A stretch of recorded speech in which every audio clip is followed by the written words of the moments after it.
The multi-purpose foot that comes with the Pfaff Ambition 610 sewing machine has 3 major uses that I use all the time.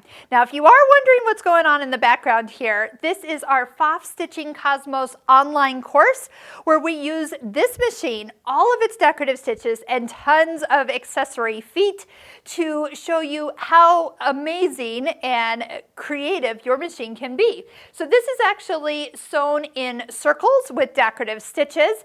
Check out the links below this YouTube video so you can learn more about that online course, including watching 10 videos for free. So here is what we're talking about. So I have used this for getting up and over jeans hems.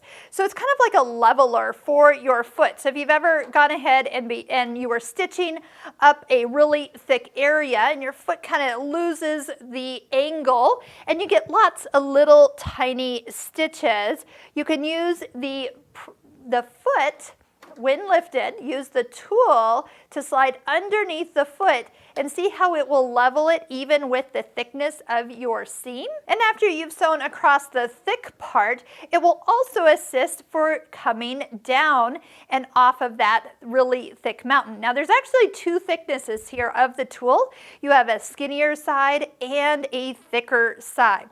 So that would be how I use it for the jeans hems. Next, if you're sewing buttons on. Now this one is just sewn on decoratively, so I do want it stitched all the way down to the fabric completely with no extra gap.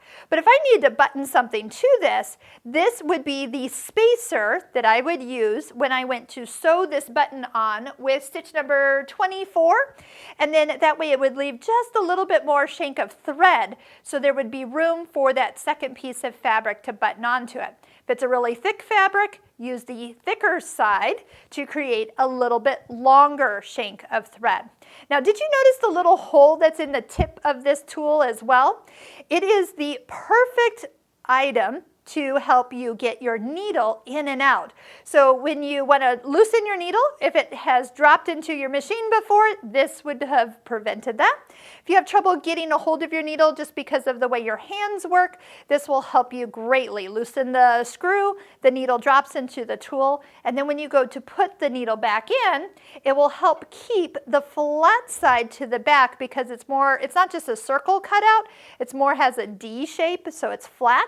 Drop the needle in, lift it as high as it'll go, and then tighten your screw. Double check that your needle's always at the highest position by using your needle threader to check to see if the hole is lined up. If the hole is lined up with the needle threader, you know you've gotten your needle correctly inserted. So this tool is always close to me. I keep it right here in my accessory box, and then I always have it right at my fingertips.